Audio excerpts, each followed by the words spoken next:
अब हम दिल्ली की सीमाओं पर बैठे प्रदर्शनकारी किसानों और शाहीन बाग वालों के लिए एक खुशखबरी लेकर आए हैं, और वो ये कि दिल्ली को मेरठ से जोड़ने वाला नया एक्सप्रेसवे अब 1 अप्रैल से आम लोगों के लिए खुल जाएगा। आप सोच रहे होंगे कि दिल्ली मेरठ एक्सप्रेसवे शुरू होने की खबर से शाहीन बाग और किसान प्रदर्शनकारियों का क्या संबंध हो सकता है। आपको याद होगा, शाहीन बाग के प्रदर्शनकारी कई महीनों तक जिस सड़क को ब्लॉक करके बैठे थे वो 4 लेन वाली सड़क थी, और किसान प्रदर्शनकारी भी जिन हाईवेज पर बैठे हैं वो भी 4 लेन वाली सड़कें हैं।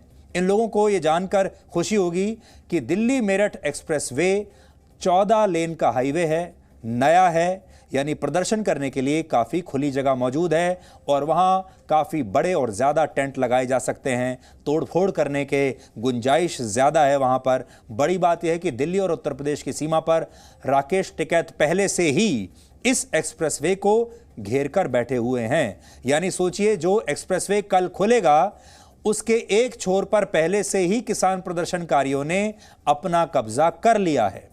अगर ये 14 लेन वाला एक्सप्रेसवे प्रदर्शनकारियों से बच भी गया तो हमें लगता है कि रेहड़ी और पटरी वाले इस पर बहुत जल्द अतिक्रमण कर लेंगे, और अगर ऐसा भी नहीं हुआ तो फिर रॉन्ग साइड चलने वाले लोग इस 14 लेन वाले हाईवे की रफ्तार को भी आपके लिए सुस्त कर देंगे, और यही हमारे देश का सबसे बड़ा दुर्भाग्य है।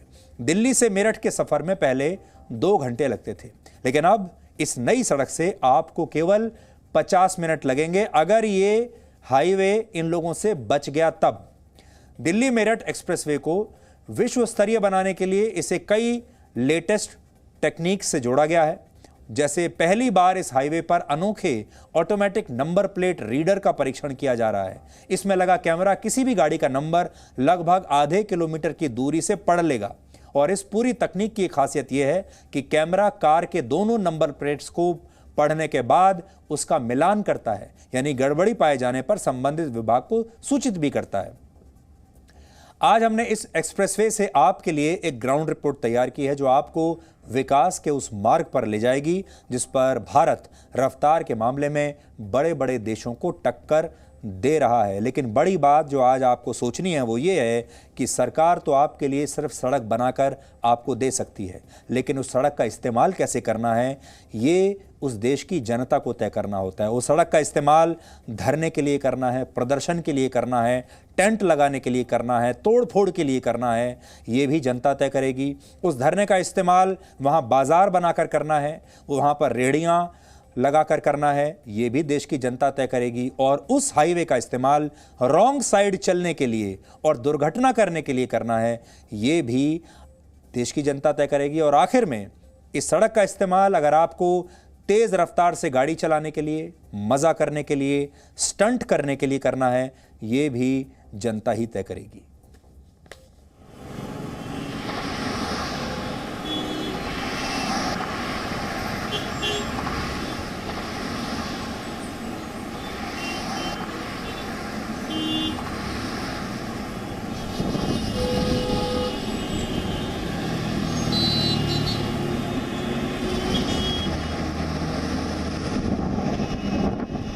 दिल्ली से मेरठ की दूरी अब केवल 50 मिनट, यहाँ से मेरठ 70 किलोमीटर है। लेकिन national highway authority of India ने जिस सड़क को पूरा कर लिया है आपके लिए, उसमें सफ़र का वक्त किलोमीटर से भी काफ़ी कम है। तो आज हम इसी सड़क का एक रियलिटी चेक करेंगे कि नेशनल हाईवे का ये शाहकार क्या वाकई आपको 70 किलोमीटर की दूरी 50 मिनट में पूरी करवा सकता है।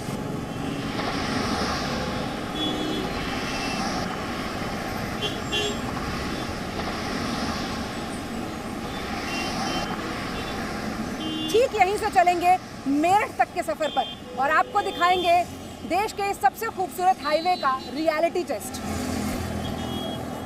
चलिए।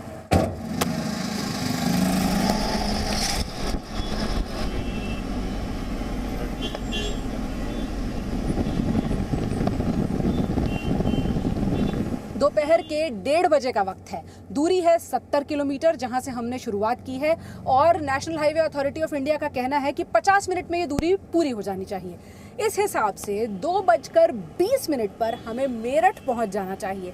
अब आपने घड़ी देख ही ली है और अब हम आपको ये भी बता दें कि दिल्ली से यूपी गेट तक हम 70 किलोमीटर प्रति घंटा की रफ्तार से चल सकते हैं। यूपी गेट से मेरठ तक ये रफ्तार 100 किलोमीटर प्रति घंटा हो सकती है। तो इसी रफ्तार को हम भी फॉलो करेंगे और देखेंगे कि क्या वाकई हम भी 50 मिनट में 70 किलोमीटर पूरे कर पाते हैं या नहीं कर पाते। वैसे सड़क के हालात देखकर हमें भरोसा है कि ये दूरी तय वक्त में जरूर पूरी हो जाएगी।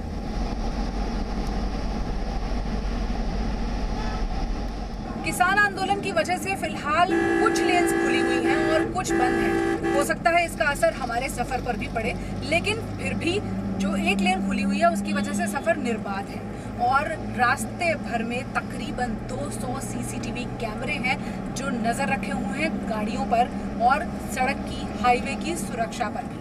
तो हमारा सफर फिलहाल 70 किलोमीटर प्रति घंटा की रफ्तार से जरूर चल रहा है, लेकिन ये रफ्तार कहाँ पर रोड ब्लॉक्स का शिकार होती है। जैसे अभी हमने किसान प्रदर्शन का एक रोड ब्लॉक आपको दिखाया जिसकी वजह से तकरीबन 8 लेन बंद हैं, उसका ज़रूर स्पीड लिमिट पर और तय सफ़र के टारगेट पर असर पड़ सकता है। लेकिन हमारी कोशिश जारी है, हम स्पीड लिमिट को फॉलो करते हुए यूपी गेट को अब क्रॉस कर रहे हैं तो अब हम 100 किलोमीटर प्रति घंटा की रफ्तार से चल सकते हैं। और हमारी कोशिश यही है कि देश की सबसे खूबसूरत हाईवे पर जब आप सफ़र करें तो आपको भी घड़ी का एहसास ना हो, वक्त का एहसास ना हो और लगभग पलक झपकते ही, यानी कि पलक झपकते ही आप दिल्ली से मेरठ यूं पहुंच जाए।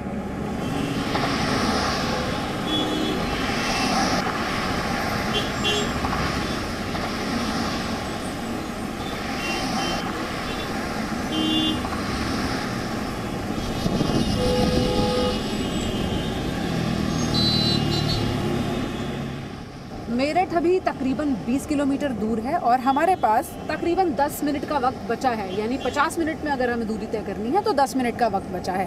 फिलहाल इस सड़क पर कोई टोल नहीं है, लेकिन जल्द ही टोल लगाए जाने की तैयारियां चल रही हैं, टोल प्लाजा बनाए जा रहे हैं। तो अगर आजकल में आप दिल्ली से मेरठ का नॉन स्टॉप सफ़र तय करना चाहते हैं तो ये हाईवे आपके लिए तैयार है। लेकिन स्पीड लिमिट का ख्याल रखिएगा, क्योंकि जैसा हमने आपको बताया यूपी गेट से मेरठ तक 100 किलोमीटर प्रति घंटा की स्पीड लिमिट है, लेकिन कहीं कहीं पर 80, कहीं कहीं पर 50 ऐसे साइनेजेस आपको मिल सकते हैं, उनका ख्याल रखिएगा। और अगर आप ये सोच रहे हैं कि कोई खड़ा नहीं है तो चालान नहीं कटेगा, तो 150 से 200 ऐसे कैमरे लगाए गए हैं जो आप पर नज़र रखेंगे। उन कैमरों की खासियत अब हम आपको बता देते हैं। इन कैमराज में ऐसे सेंसर हैं जो आपकी गाड़ी की नंबर प्लेट को रीड करेंगे, गाड़ी की स्पीड लिमिट को रीड करने के लिए सेंसर्स लगे हुए हैं उसे भी चेक करेंगे। यहाँ तक कि दावा ये भी किया जा रहा है कि जो लोग गाड़ी के अंदर बैठे हैं उनकी तस्वीर भी ये कैमराज कैप्चर कर सकेंगे। इसीलिए अगर आप कोई भी वायलेशन करने की सोच रहे हैं तो ये ख्याल मन में नहीं लाइएगा, क्योंकि इतने कैमरे लगे हुए हैं और अभी भी लगाए जा रहे हैं। 1 अप्रैल से जनता के लिए इसे खोला जाए उससे पहले लास्ट मिनट तैयारियां भी यहाँ पर चल रही हैं, ताकि आपका सफ़र भी नॉन स्टॉप रहे, स्मूथ रहे। और जो अथॉरिटीज़ हैं, जो एजेंसीज़ हैं, जो अधिकारी इस हाईवे का ख्याल रखेंगे, वो भी टेक्नोलॉजी की मदद से इस बात को इंश्योर करें कि कोई वायलेशन इस सड़क पर ना हो, स्पीड लिमिट का ख्याल रखा जाए और आपकी यात्रा सच में सुखद और मंगलमय हो।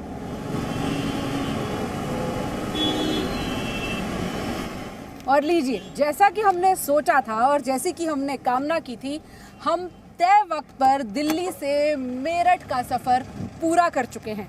टोल रोड यहाँ समाप्त होती है, हमारी मंगलमय यात्रा भी यहीं समाप्त होती है। 2:20 का वक्त है। 70 किलोमीटर 50 मिनट में पूरे हुए हैं, यानी कि 1 किलोमीटर को तय करने में 1 मिनट से भी कम वक्त का समय लगा है। ये जो दूरी है इसे आमतौर पर तय करने में कई बार 1.5 से 2 घंटे का वक्त लगता था।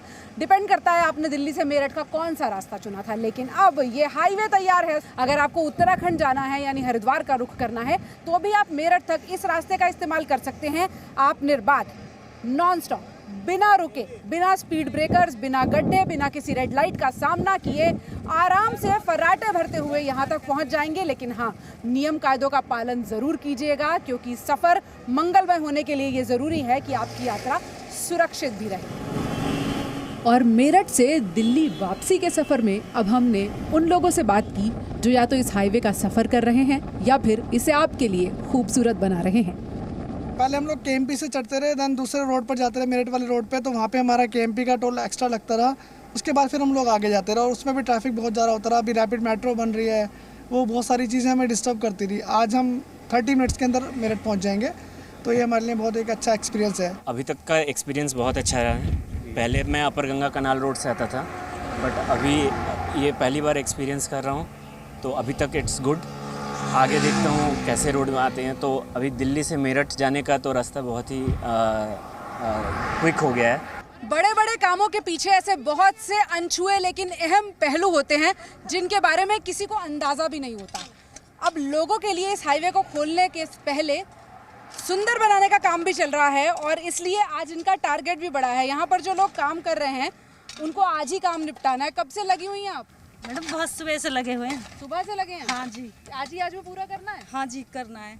आज ही करना है? हाँ जी मैडम, कल से इसका वो होगा ना, हाँ। उद्घाटन है ना इसका, तो इसलिए आज सुबह ही करेंगे। सुबह से कितनी मेहनत हो गई? सुबह 7 बजे के आए 7 बजे की? और अभी शाम को 7 बज जाएंगे। तो आपकी मेहनत भी आज लोग देख रहे हैं। चलो अच्छी बात बताइए है। सुबह से कितनी मेहनत कर रहे हैं? देखो वहीं से लगे हैं, जहाँ से ये टोल है वहाँ आगे से वहीं से लगाते पौधे जा रहे हैं। अगर कोई काम करना चाहे तो मुश्किल नहीं रहता। हम लोग बहुत खुशी महसूस कर रहे हैं कि हम लोगों का सौभाग्य है कि इस गवर्नमेंट में ऐसा काम मिला। हम लोग कर रहे हैं, एकदम शान से करेंगे। 2015 में जब प्रधानमंत्री मोदी ने इस हाईवे का शिलान्यास किया था, उस वक्त लग रहा था कि भारत जैसे देश में ऐसी सड़कों को बनाने में वर्षों लग जाएंगे। लेकिन आज हम आपको ये तस्वीर भी दिखा रहे हैं और इस हाईवे पर सरपट दौड़ती हुई गाड़ियां भी दिखा रहे हैं। अब आपको अगर लॉन्ग ड्राइव पर जाना है तो दिल्ली मेरठ एक्सप्रेसवे आपके इंतजार में है। पूजा मक्कड़, जी मीडिया, मेरठ।